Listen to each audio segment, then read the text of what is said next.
está acá arriba, ¿no? Donde el hormigón no sufre ni alargamiento ni aplastamiento. El otro plano especial está por aquí. Este es el dominio 2B. Luego viene el otro plano especial, está por acá. Es el dominio 3A. Luego viene el dominio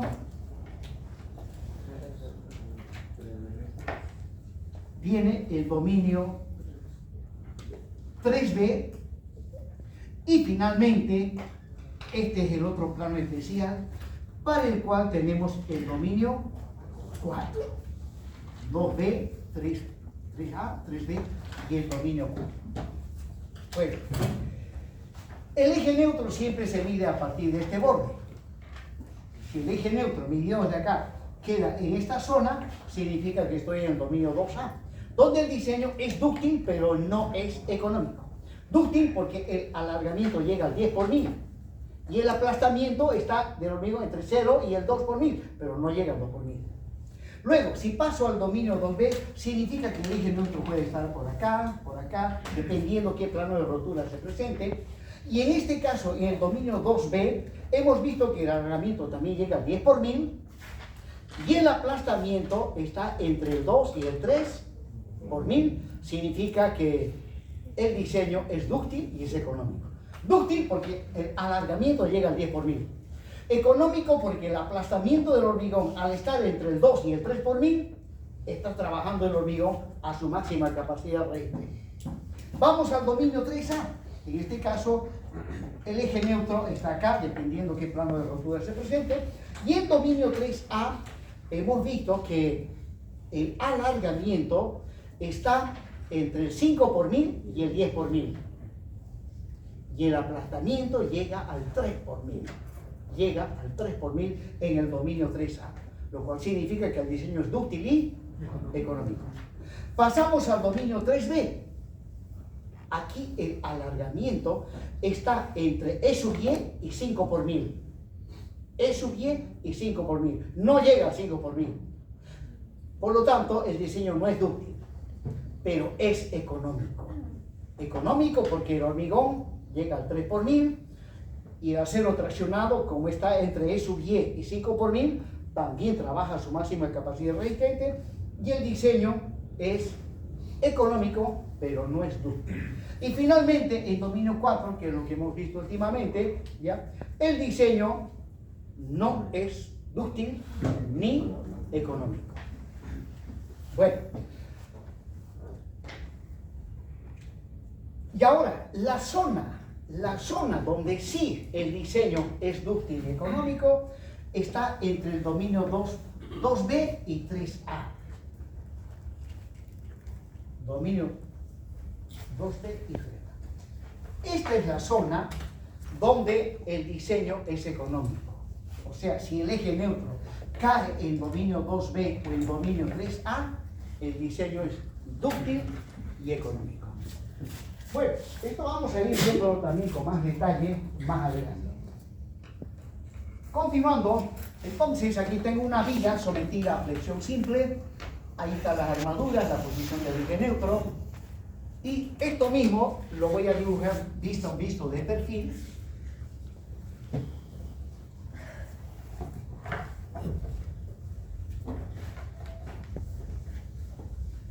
La armadura en la zona comprimida, la armadura en la zona presionada.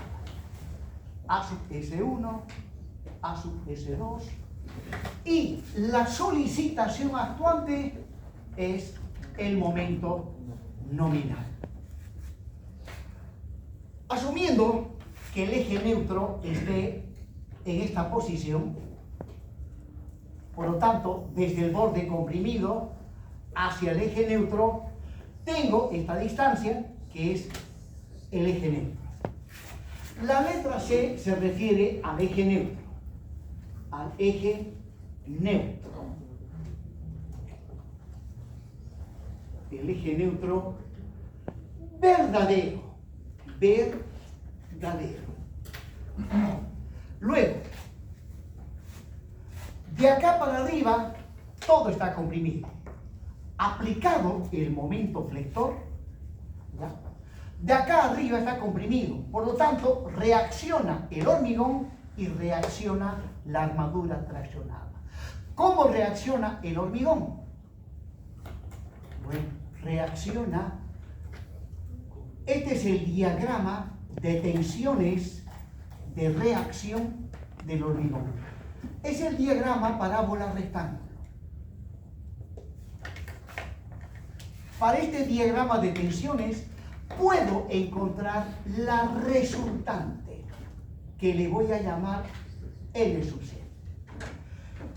Bueno, y no solo el hormigón está comprimido, o sea, este momento le hace llegar tensiones de compresión. A toda acción hay una reacción. Lo mismo, la armadura comprimida, debido a este momento, le llega una fuerza de compresión, inmediatamente reacciona la armadura comprimida con una fuerza que le vamos a llamar L sub S2. Ahora, con respecto a la armadura traccionada, pero antes de ello, en hormigón armado, por debajo del eje neutro todo está traccionado. El hormigón prácticamente no tiene resistencia a tracción porque se sabe que está fisurado el hormigón justamente hasta donde está el eje neutro. Al estar fisurado no contribuye a la resistencia por debajo del eje neutro. Y ahora, este momento, a la armadura traccionada le hace llegar una fuerza de tracción. A toda acción, el material reacciona. Reacciona esta armadura con una fuerza N sub S1. Entonces, ahí les muestro a la solicitación actuante y las solicitaciones resistentes. Bueno, pero acá tenemos que hacer un cambio. Resulta que la norma americana no trabaja con el diagrama parábola rectángulo, que es el diagrama que más se aproxima a la situación real, sino que trabaja con un diagrama simplificado, que es el diagrama rectangular. Entonces, dibujo nuevamente esto.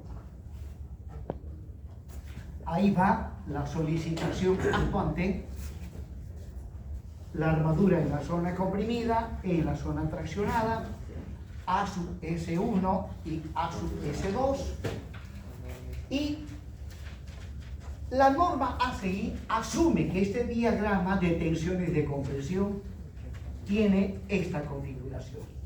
O sea, el momento viene y comprime. Según la norma, dice que las tensiones de compresión son uniformes. Obviamente, esto es un absurdo, por cuanto sabemos bien que las tensiones, conforme se acerca al eje neutro, van disminuyendo hasta que se hace cero. Esto no es real. Ahora,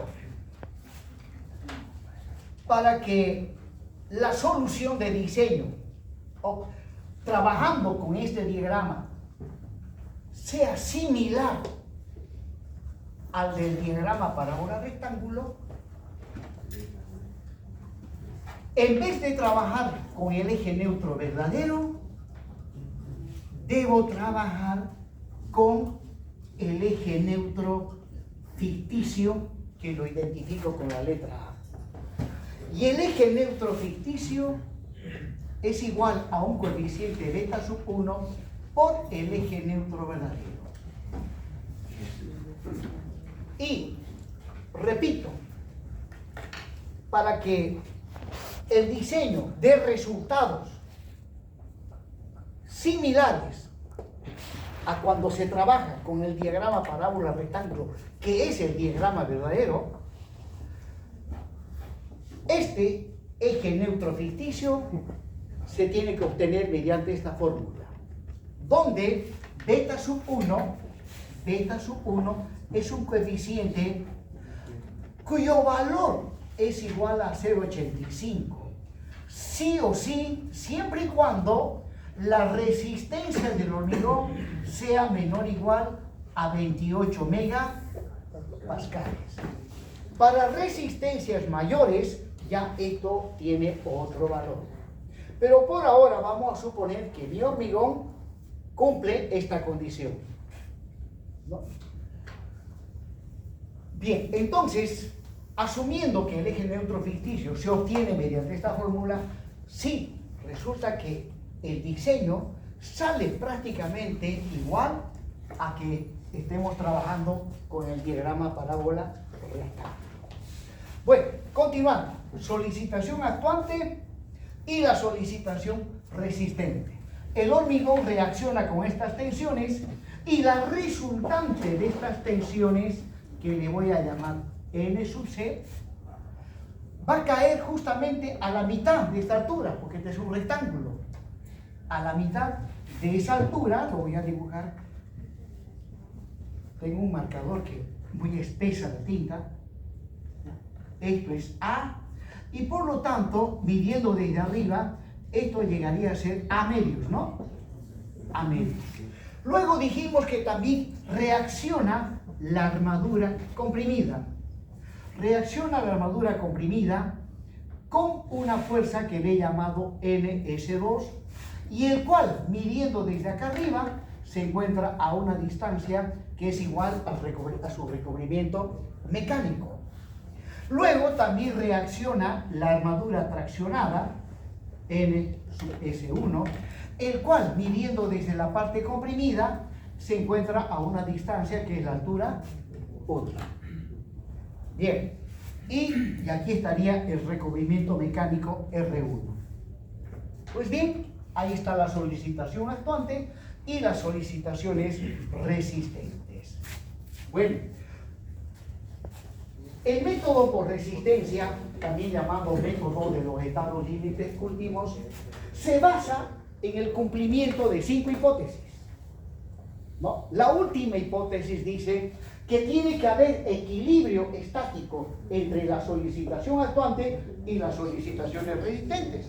Equilibrio estático. Entonces yo puedo plantearme que sumatoria de fuerzas horizontales tiene que ser igual a 0, ¿no? Esto es N sub C. Entonces inmediatamente puedo escribir que N sub C más NS2 menos NS1 tiene que ser igual a 0. También puedo plantearme una ecuación de equilibrio de momentos, tomando sumatoria de momentos con respecto a este punto. Si hago sumatoria de momentos, la otra ecuación de equilibrio, sumatoria de momentos con respecto al punto 0, ¿ya? Pero para ello necesito los brazos de palanca. Pues bien, para la resultante del diagrama de tensiones del hormigón, acá voy a tener una distancia. Esa distancia no es más que la altura útil menos A medios. A la altura útil, repito, menos A medios. Y para la resultante de la armadura comprimida, necesito esta distancia, que ha de ser igual a la altura útil menos R sub 2. Bien, por sumatoria de momentos, positivo en sentido antihorario. Tiene que haber equilibrio estático entre la solicitación actuante y las solicitaciones resistentes. Por lo tanto, M sub N menos N sub C por su brazo de palanca. Y su brazo de palanca es de menos A medios. Menos la fuerza resultante en la armadura comprimida, NS2, por su brazo de palanca, que es de menos R2. Y eso igual a 0. Esta fuerza no interviene porque ahí está el centro de momentos.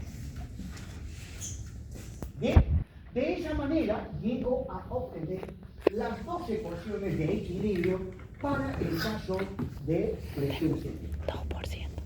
Para el caso de presión céntrica. 2% de batería. Ahora, ¿a qué es igual N sub C? Es la resultante del diagrama de tensiones de compresión.